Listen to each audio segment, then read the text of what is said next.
Hi everyone, welcome back to my channel. My name is Melissa and I'm a nutritionist. Here on this channel we talk about all about health and nutrition, which is meant to contribute to your overall well-being. So this video is very interesting and I'm really excited. If you're new on this channel, welcome to Sip Health and Nutrition. If you're an old subscriber, then welcome back to my channel. If you're new, don't forget to subscribe, and if you like this video, please give it a thumbs up. It would definitely help my channel. So today we're going to be talking about a topic that I am extremely guilty of, and it's something that I have been trying to do for a little while, and it's around toxins. Yeah, so there's different types of toxins that we get. Sometimes they can be spiritual, sometimes they can be chemical or physical, etc. So today I'll touch upon spiritual just a little bit, and I'll also talk about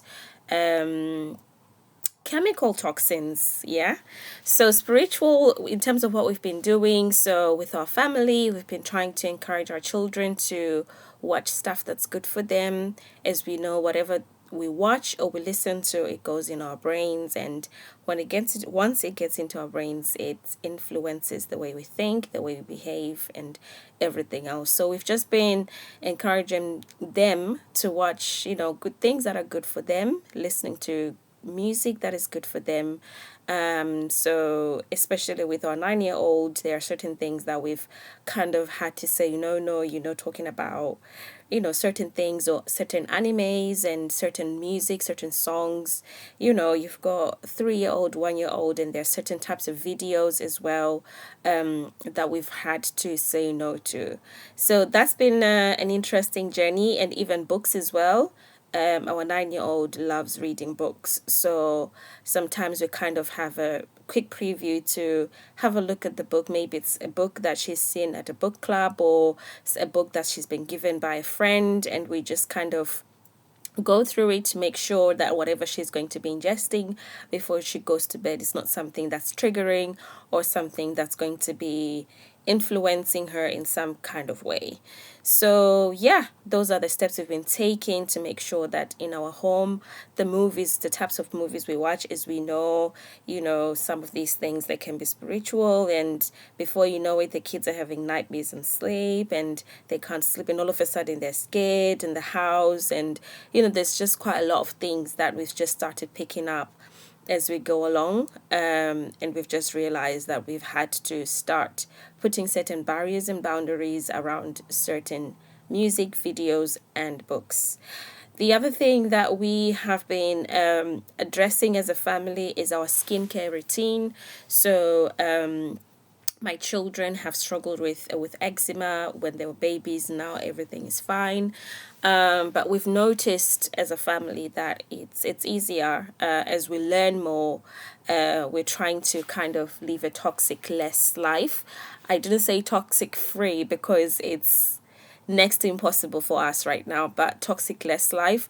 So cut out the stuff we know. There are things that we're not always going to know. We don't know everything, but from the little we know, we always try to take those steps to make sure that we're applying that knowledge, and cutting out as much toxins as we can to just kind of protect our family and protect our babies. They've just got so much life ahead of them, and I think as parents, we're just trying to make sure that we do what we can, to keep them as healthy as possible. So when it comes to skincare, for myself, I've had to stop wearing makeup, stop using braids on myself and on our little girl. There's so many videos. I'll try and link them in the description box.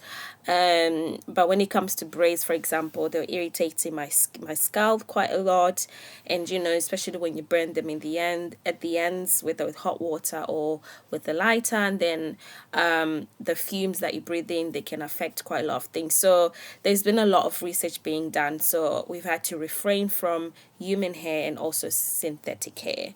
So we're now just wearing our own hair, and here and there we just do a few things that we can. Maybe if I'm having a bad hair day, I just find something to cover my hair with until I'm able to do my hair the next time.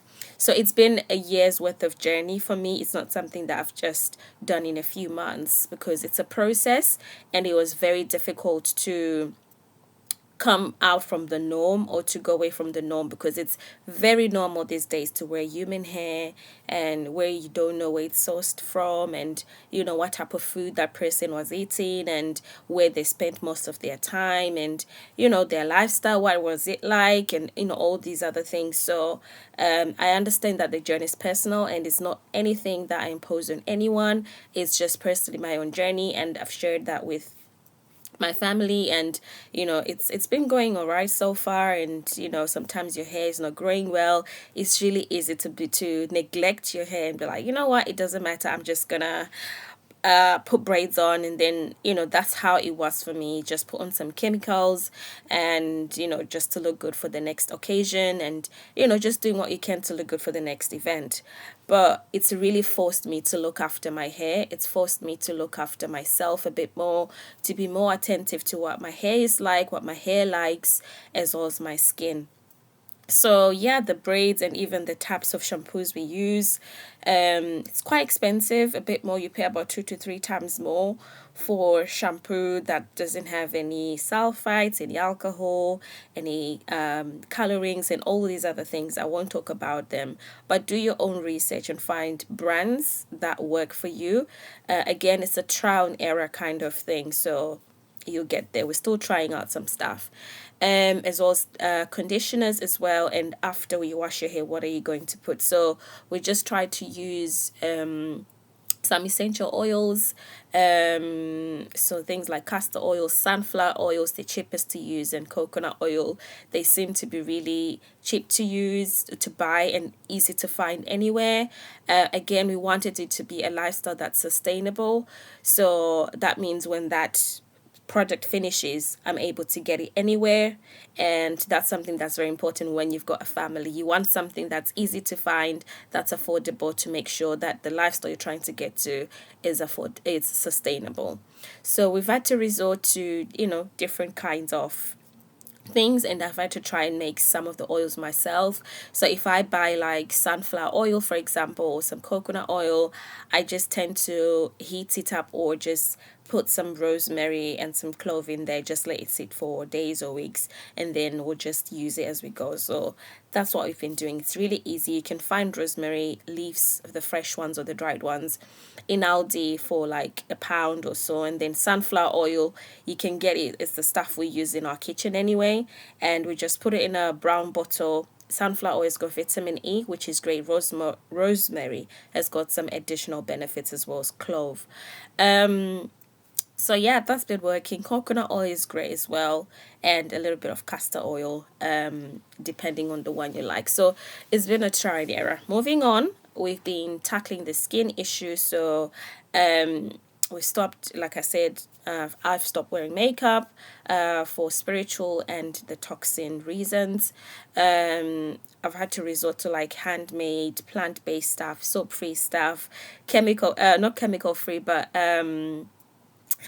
soap-free, color-free, alcohol-free, and all these other things. And all we just do really is just, buy some handmade soap from any of the superstores, use that, and it's got some like natural stuff. Natural doesn't always mean that it's safe, but it's got some ingredients in there that are good. And after that, we just use our oils, or if it's summertime, you can get away with just a light oil. If it's winter, then we pack on some petroleum gel. It's petroleum gel, especially Vaseline. Vaseline has been our go-to in this house. It's great for the hair. It locks your moisture in your hair, in your skin, and that sort of thing. It's been really helpful.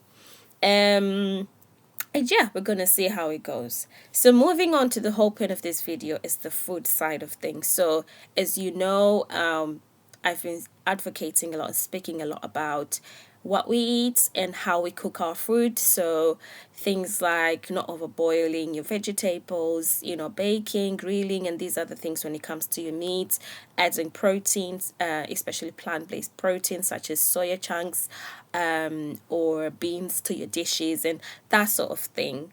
But until I met a lady called Sandra, and she's based in Leeds, and she's got her own business, and she sells, they call it a healthy cooking system, which are saucepans and pans and systems that allow you to cook your food without any oil, without any water, and that preserves your the it preserves the flavor, the color of the food without any need of adding spices, herbs, and all that type of stuff. And so they advocate for their pots, and they say they're great because there's no chemical reactions going on. And I was a bit skeptical, as a nutritionist. When you're in school, you just, all you learn about is food and what's in there and how to cook it properly. And I don't know whether people don't know about the chemical reactions that go on when you cook food in your saucepans, or they just choose not to talk about it. So it's an area that's fairly new. I've heard it before. I've heard a salad master representative come to my house, and they did the presentation. The food was really good. So she made some rice, she made chicken, she made some really nice salad, coastal salad that didn't require mayonnaise, and she made cake which didn't require any oil or any milk or anything like that. So, and it was really good, but I'll talk about why I didn't progress with that at that time.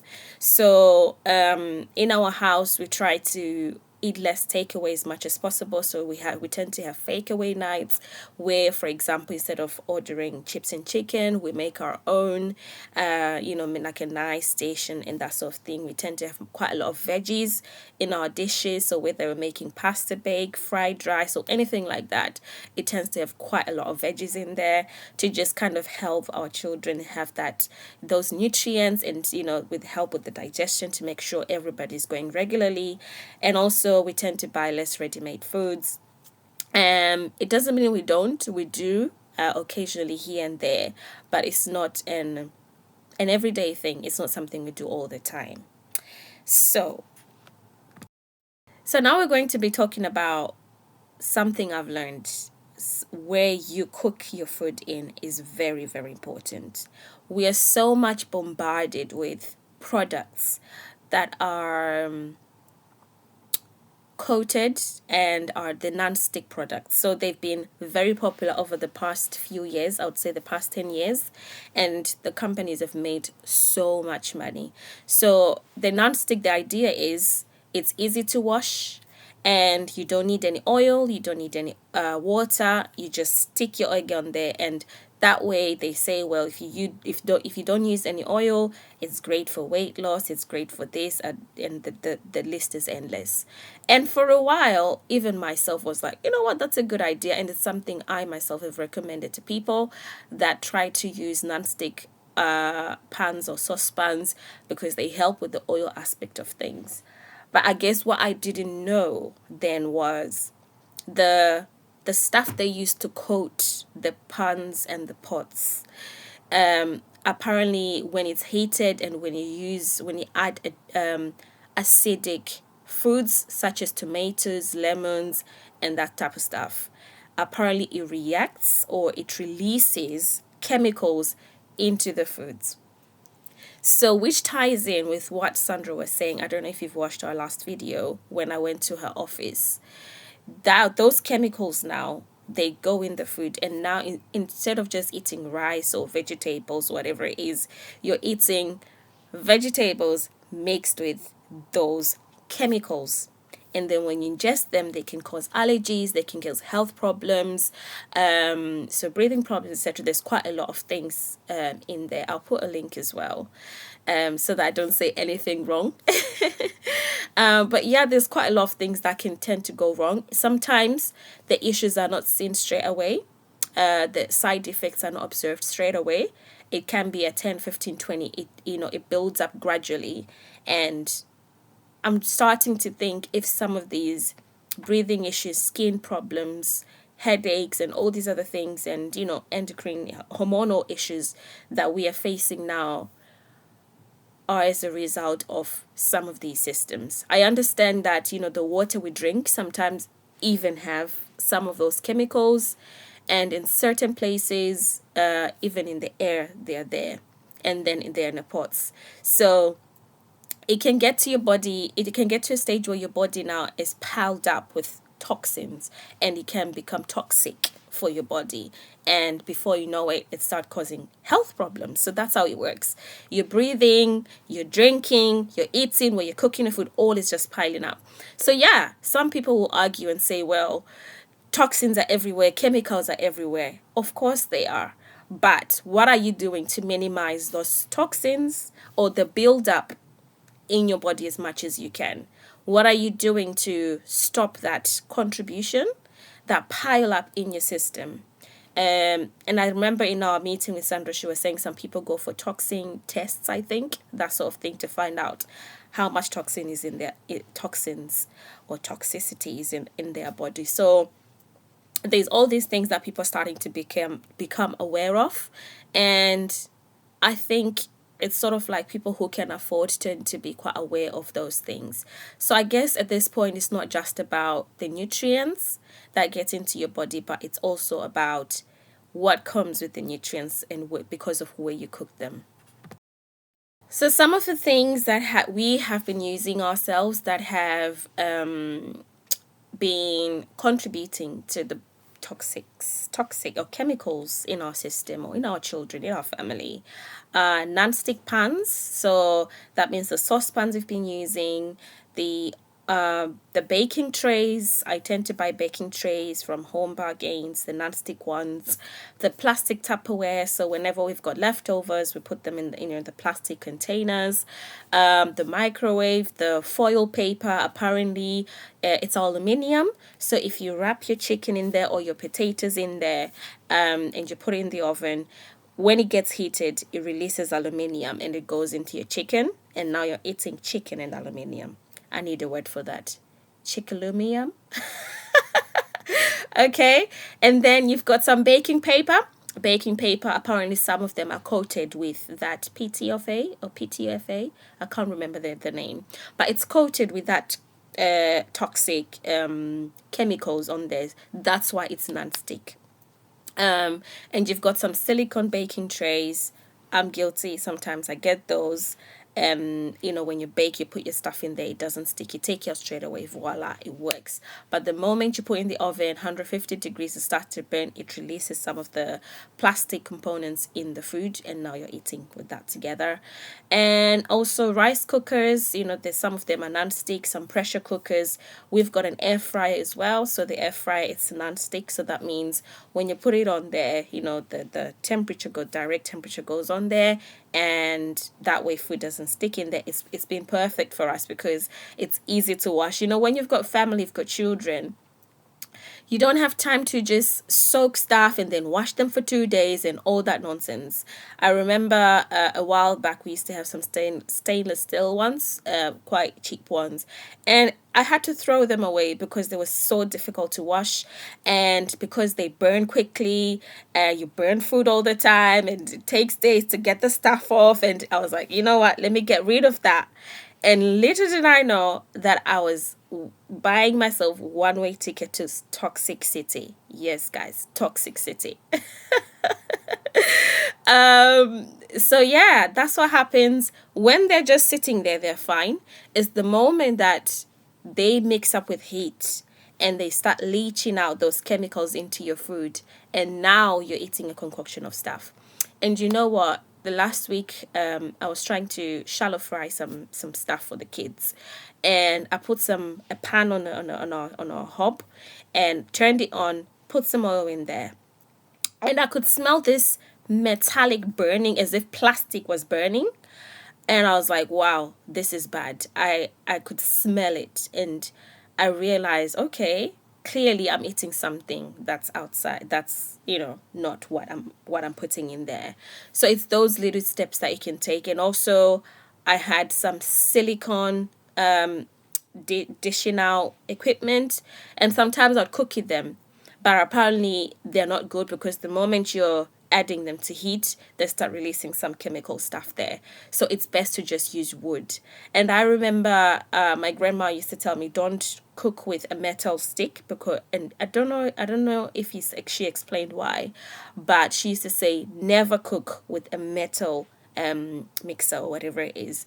And now I understand, because the metal can scratch the pots. When you scratch your pot, your non-stick pot, the metal that's underneath that layer is going to start releasing those chemicals.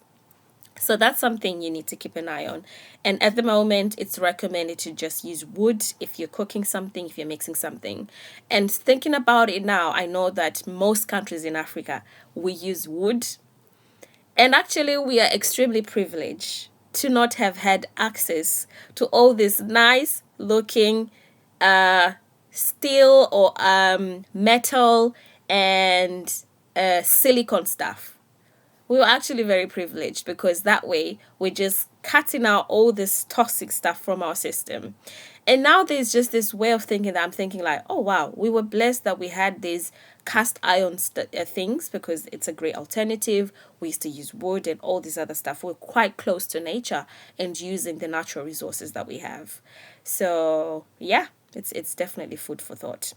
So going back to why that stuff is bad, it causes skin issues, eczema, rashes, and some of the reason why people tend to get rashes because of the nickel. So at the moment, a great alternative to non-stick pot is stainless steel. But stainless steel tend to have three layers. So it's got one layer, two layer, three layer. The in-between layer tends to be aluminium, and it tends to have nickel in it. So the nickel, apparently in some pots, if it's not a good brand, it can leach out sometimes. Or if you scratch the pot, when you're washing it, you scratch it, or you're using a spoon to cook your food, it can scratch the pot, and then the nickel start to leach out, and that can cause rashes, or eczema, or breathing problems, asthma, and all these other things. So it when you have these reactions, it's your body telling you it's reacting to something. And most of the times when our children are having these rashes and these breathing problems, what do? We go to our GPs, and what do our GPs give us? Endless prescriptions of chemicals. So the skincare stuff, it's got some paraffin, it's got alcohol, it's got all these things. And I've had to get to a point where I was like, okay, this stuff is not working. Let me try my own stuff. And I was experimenting. So again, the stuff we used to wash our clothes with, it's a long process, and it's really, really difficult to find stuff that doesn't have these toxic chemicals, because they are cheap to find for manufacturers. They make your soap foam up, they make your bubbles, they make things fun, interesting, easy to find, cheap, and all these other stuff. So when you're having to cut all these things out, that means your budget gets bigger and bigger. The more you cut out, the more expensive it can be. Right. So what can you do? Yeah, to sort of live a toxic less life, or to reduce the buildup of toxins in your body or in your home. When you're baking, you can try and find some stainless steel baking trays. There's different grades. So you've got the, I think, 18/8 stainless steel. So they've got different numbers. So some are 304, 316, 312, and all that kind of stuff. So I think they say at the moment 316 is the best. Right now, it's durable. It lasts long. It can go in the oven. Your food cooks properly. It preserves the flavor. The only thing that I've mentioned is it's difficult to clean, and with some of the stainless steel, they are not nickel free, so they will still have the nickel. As long as you are not nickel allergic or allergic to nickel, you should be all right, because the apparently the amount that goes in there is not too bad. I guess it just comes down to how often you're using it and how bad your pot is scratched. And it can burn easily because it catches on to heat pretty fast. you can burn food quite quickly. So you've got to monitor it or cook on a very low heat, which can work in favor, because if you cook it, if it catches heat quite quickly, you don't need to use as much heat to cook your food, because it's there's all that stuff going on. And they're hard to stick and they're not non-stick. So a lot of people have thrown them away, and that's when I think the people that designed the non-stick pots, they came in with the idea, because it I don't know, it's really difficult. For baking, you can use glass as well. So I've been guilty of buying some ceramic looking dishes. Yeah, nice looking dishes, ceramic looking, but they're actually not 100% ceramic. They are ceramic looking dishes. So if you can find some 100% ceramic, I know Pro Cook, they do ones. They're very popular, they're known for that. The only thing is they're quite expensive. But if you can find some 100% iron cast or cast iron dishes, that can be great. You can find ones that are not coated with the PTFOA, something like that, that are not coated with that chemical. But you can find one that are coated with enamel, the enamel. Those ones can be good. The only thing with cast iron is you've got to season it. That means with oil and that type of stuff, so that it lasts long and it doesn't burn your food, etc. So it lasts long. You go in the oven, preserves your flavor. It's difficult to clean. You've got to season it first, and it can be quite expensive. So this is where Salad Master comes in. They claim that their pots are non-stick, they don't have any water, you don't need to add any water, any oil, they save bills, preserve flavor. The only cons I've found, they're quite expensive. One bit, just one pot, sometimes, especially the electric one, can be 1,000, and if you want the whole set, it can be around 3,000. Although they do have the payment plans, which can be really affordable and are subject to credit checks. So if credit checks are an issue, then that's something to keep an eye on. Or if you just can afford the whole thing, that can be great. Which again, if you're not using an oil, any oil in your food can help with calorie content, which can help with weight, together with a healthy lifestyle and exercising. And also if it's preserving the temperatures, the heat, that can help with saving electricity. So these are the benefits that I've noticed are where Salad Master comes in. It's hard when it comes to, because they use titanium. So when it comes to titanium, it's difficult to find a reliable product or a reliable shop or store where you can just go in the shop just like we do normally and just buy our stuff. And yeah, it can be quite expensive to find really good ones. I think it's something that's fairly new in the market, that's growing. Titanium is very expensive, and apparently that's the stuff they use in the bodies. When someone has a rib replacement, knee replacement, people use titanium. I am titanium, shoot me down and I won't fall. Well, there you go. They say that it's timeless, it lasts a lifetime, you can pass it on for generations.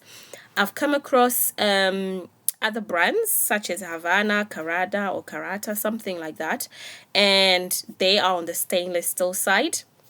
And they claim that stainless steel lasts a long time, it doesn't cause any reactions with the food if you look after them quite well. So yeah, I am in a conundrum. I'm still thinking about what's the best way forward that allows me to cut down on the toxins that I'm ingesting, that I'm feeding or exposing my children to. At the same time, something that's going to be sustainable for a family. So something that's going to be affordable, something that's going to be easy to find, easy to replace, and that sort of thing. So I think for me, the first step, it might be just clearing out this stuff that's in my kitchen. So the fake ceramic stuff. Avoid cooking with my silicone stuff and use my wooden spoons. Replace some of my bakingware, sorry. So is it bakeware? Yeah, my bakeware. So my non-stick stuff, my silicone stuff, and just find some glass because we tend to bake like our chicken quite a lot. And if we're going to be using some foil paper, maybe just for wrapping and not for cooking. So that's a slow process. You see, you've got to plan financially for it. It's not something that we are going to dive into head on straight away without knowing, where things are. And maybe start off from the stainless steel. At the moment, so far, I'm not sure if any of us are allergic to nickel. So I know that there's a brand called, is it Homefy on Amazon, and they sell nickel-free pots, nickel-free saucepans that are stainless steel. The only issue is if they're nickel free, they're not as strong. They're quite fragile, so they scratch easily and that sort of thing. So you've got to really look after them quite well. But there are testimonies of people that have used nickel free stainless steel saucepans, and they've said they've seen that difference. They're not as tired anymore, they're not experiencing rashes and these asthmatic issues and all these other things that we probably are experiencing at some point. You wonder, where is this coming from? But as long as I'm not aware of any allergies for the nickel stuff, I think I will go for the 316 stainless steel saucepans for now, because that's reachable, that is realistic for us right now. There's 18/8, 18/10, so 18/10 or 316 stainless steel. Right now, I think it's the highest grade.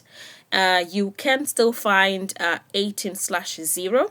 So 18/8, it's, I think, the ratio of chromium to nickel, something like that.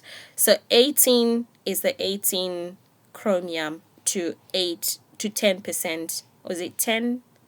Yeah, 10% nickel. So that's why 18 to 10. So the more nickel you have, the stronger your pot is, and the less it is reactive to oxygen and stuff, so it's less likely to rust. And when you've got a family, you want something that's going to last a while.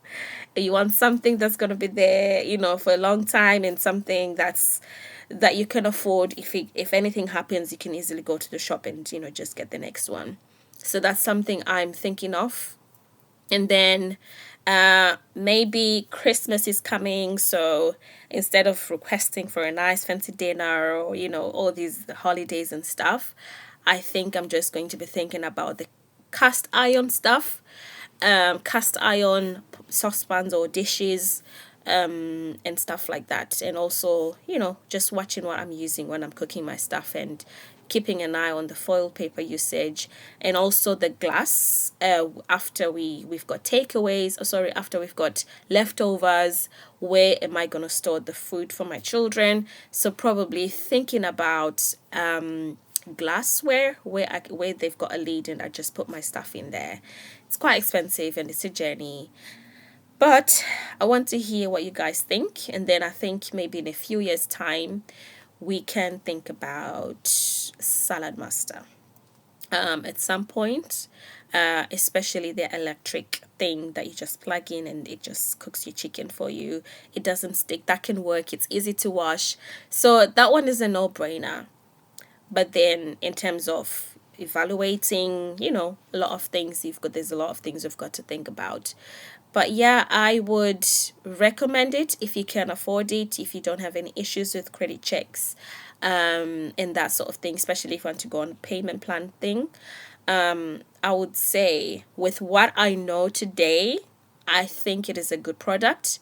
There's definitely a gap in the market here when it comes to something that is non-stick, easy to wash, and doesn't require oil, water, chemical free. They tick all the boxes except the expense, affordability side of things, and maybe accessibility. As long as you know someone who knows a Salad Master representative, they're easy to find. So accessibility is 50-50, because again, it's not something you're going to walk in the shop and find. You've got to know someone who knows someone, kind of thing. But yeah, that's where I am. I want to hear what you guys think about the whole stainless steel, cast iron, glassware, woodware, bakeware, and titanium stuff. If anyone has used Havana, Karana, or is it Karata, Salad Master, what are your thoughts? What has been your experiences on that? And in terms of, making it sustainable for your family, did you just dive in? What did you do? So yeah, I'd like to hear from you guys. Thank you so much for tuning in today. And yeah, until we meet next time. Bye.